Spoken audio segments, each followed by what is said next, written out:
High school trouble. You have to learn programming and learn how to build tiny companies.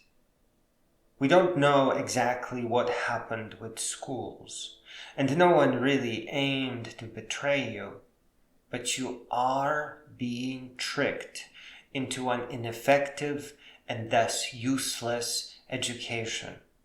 And if you just keep following the directions that you are given, you will spend the rest of your life in 9 to 5 poverty and regret. The politicians are wrong. Your teachers are wrong. Your parents have no idea what's going on. And your guidance counselor is always wrong. He may not even perceive you as a human being, but an obstacle to the end of his day.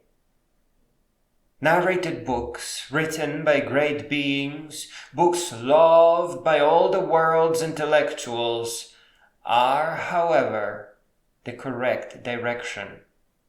You can see how the world's intellectuals love to debate, but never hate or battle. They know which side is wrong. They always do. And they do pull each other up with profound wisdom and greatness, so that the next debate they meet at a higher level.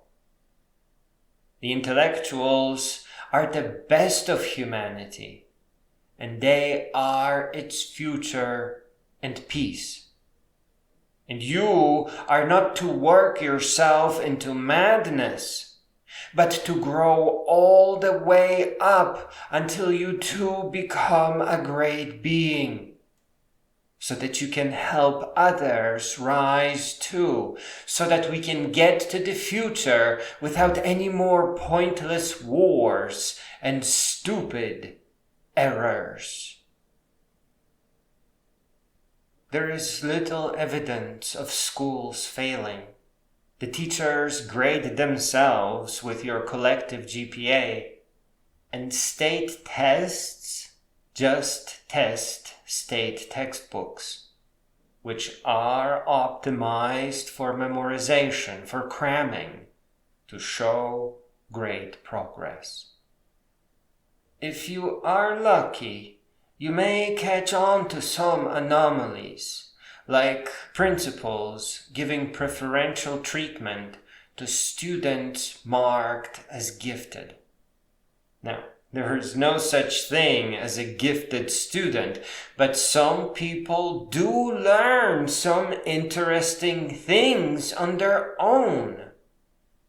And some principals get a glimpse of how pretty or unique or precious that is. And they try to save it because they know schools can only erase, they can only destroy, betray, sell out, and standardize. Schools never give, they always take.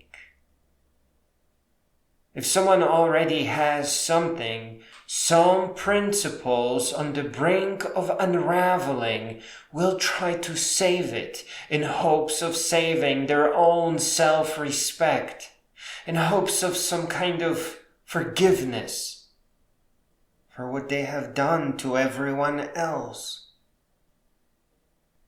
Aside from most parents having received the same kind of education that you are now going through, and never really becoming educated because of school, sans some half-memorized formulas, and thus having earned whatever education they do have on their own, in their own sequence, and at their own pace, there is one little piece of evidence that schools are giving you fake education. You catch it when you start learning programming and discover that everything there adds up and makes sense. The reason it adds up is because learning programming is almost always self-directed. So every step adds meaningful information to your existing body of knowledge.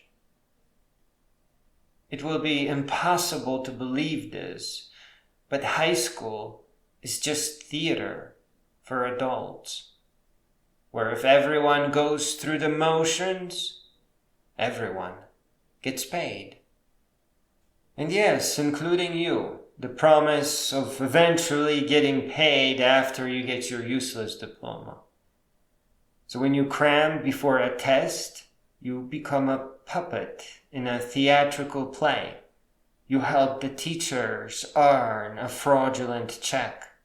You help them sell you out. You help them sell the world out. Theatrical plays have no bearing on real life. Real life is far and separate from all this. In real life, when you learn, you always learn for real. And with every new lesson, you rise higher, become more brilliant and more magnificent. With ineffective education, you rise maybe a step or two. And then, because of reality, you lose your youth, your dreams, and the sense of being a complete you. In real life, you grow in wisdom, in unbreakability to stand up to whatever life throws at you. In real life, you have a blinding sense of humor that obscures your colossal momentum, and you become a shining beacon to those who matter to you in life. You are one with the oceans and the stars. You are part of the universe. In fake life, your doctor eventually tells you, "I have a pill for everything." And the betrayal is complete. In real life, you feel the sun on your back as you are bending over to clean off the seeds from your hiking boots, so that you don't unnecessarily endanger the ecosystem that you are about to enter. And you stand there, transfixed by a new kind of green and by the most cheerful chipmunks. You take one programming book with you at a time, and instead of learning from it, you shake your head at all the things the author has missed, all the profound opportunities that would turn a coder into a wizard. The best of your side project ideas are not even written down because they keep coming back to you. Because what marks an idea as best is that it is so freaking necessary that it is always returning to you. Your journal is not a storyline. It is a cybernetic enhancement. It uses graphite and some cellulose fibers to help you extend your trains of thought to their very end.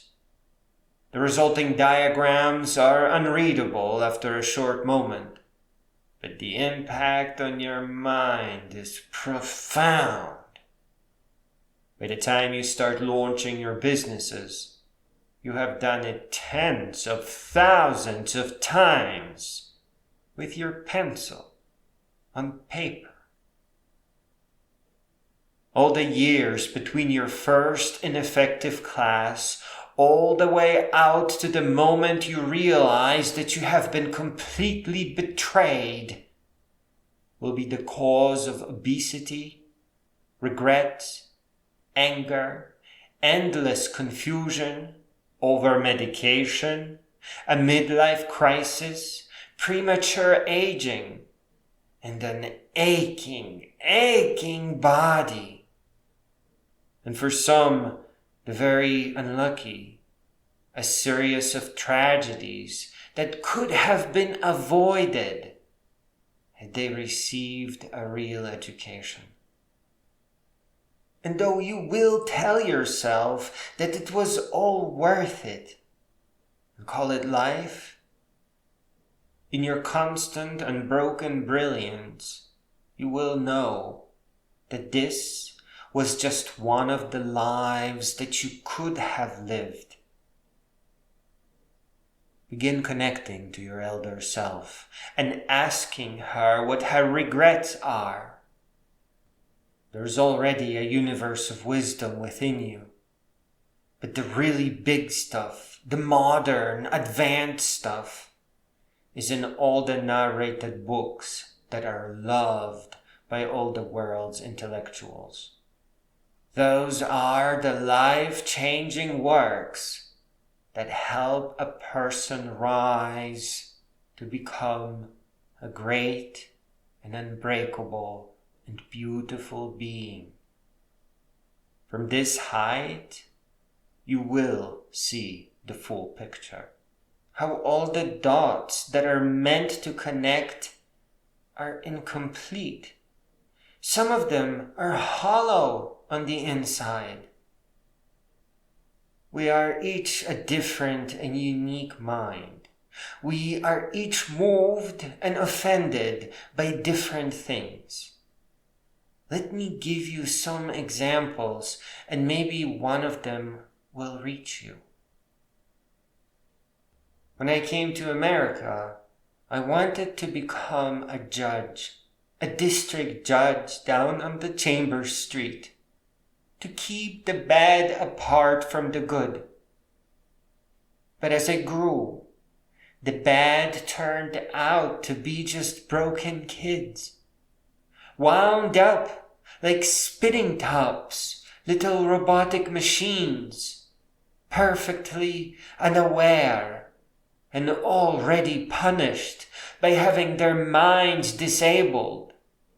Oh, they will die to prove to you that they are complete, but they are not. Not until they are up there on the stage arguing with all the world's highest intellectuals. They are in need of education, therapy, love, and deprogramming like addicts. Punishment only damages their minds further. Prison only makes things worse. On my jury duty, I watched the judge misinterpreting reality. He was as disconnected as the man with a little kid mind who stole a car. One book friend writes, "How in the hell could a man enjoy being awakened at 8:30 a.m. by an alarm clock, leap out of bed, dress, force feed, shit, piss, brush teeth and hair, and fight traffic to get to a place where essentially you made lots of money for somebody else and were asked to be grateful for the opportunity to do so?" Another book friend said that we were born of risen apes, not fallen angels. And the apes were armed killers besides. And so, what shall we wonder at? Our murders and massacres and missiles, and our irreconcilable regiments, or our treaties, whatever they may be worth, our symphonies, however seldom they may be played, our peaceful acres, however frequently they may be converted into battlefields, our dreams, however rarely they may be accomplished. The miracle of man is not how far he has sunk, but how magnificently he has risen. We are known amongst the stars by our poems, not our corpses. And another friend wrote, I went to the woods because I wished to live deliberately, to front only the essential facts of life and see if I could not learn what it had to teach. And not, when I came to die, discovered that I had not lived. I did not wish to live what was not life. Living is so dear. Nor did I wish to practice resignation, unless it was quite necessary. I wanted to live deep and suck out all the marrow of life, to live so sturdily and Spartan-like as to put to rout all that was not life, to cut a broad swath and shave close, to drive life into a corner and reduce it to its lowest terms. Another wrote, what if a demon were to creep after you one night, in your loneliest loneliness, and say, this life which you live must be lived by you once again, and innumerable times more, and every pain, and joy, and thought, and sigh must come again to you, all in the same sequence. The eternal hourglass will again and again be turned, and you with it, speck of dust. Would you throw yourself down and gnash your teeth and curse that demon?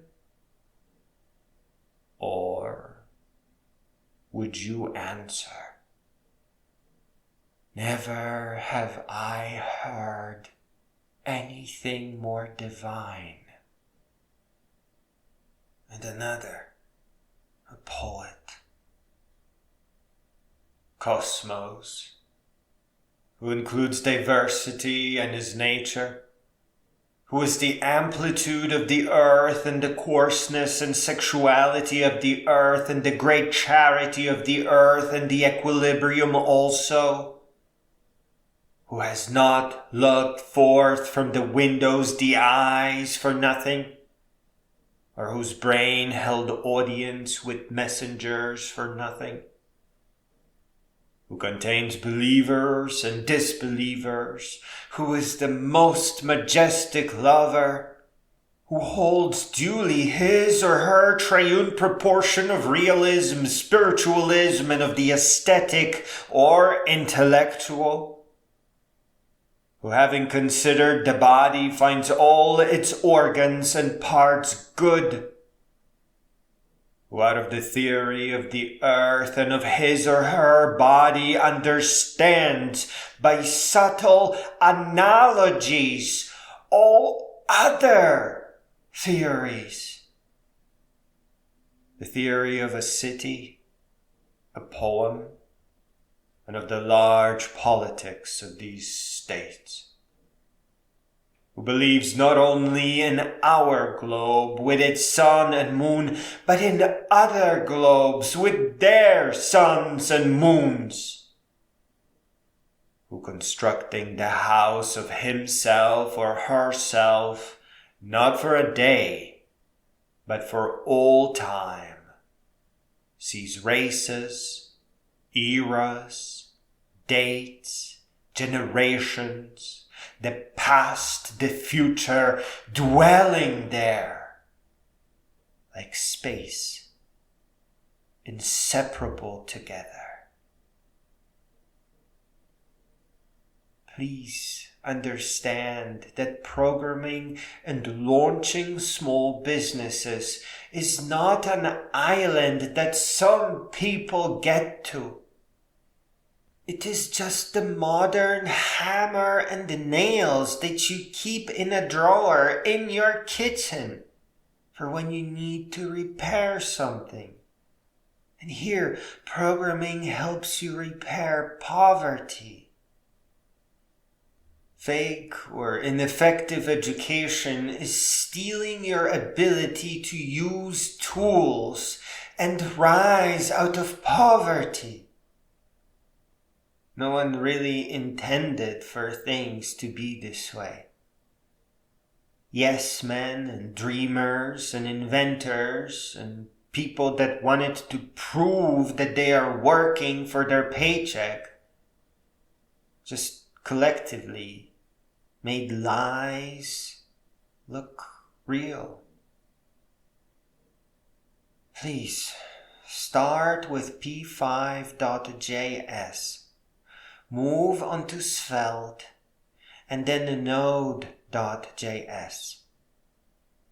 and begin keeping a backpack by the door. Slowly start filling it up with what you may need in all your adventures ahead of you. And get bug spray and mosquito repellent sticks. And never, ever do what you are told, because it's easier when you are not being yelled at, when you are not being punished or threatened with being held back. Your stay here down on earth is unfortunately limited. To make your way towards your own meaning, you have to begin rising profound book by profound book until you grow all the way up and become a great being. You will discover everything you will ever need on your way there.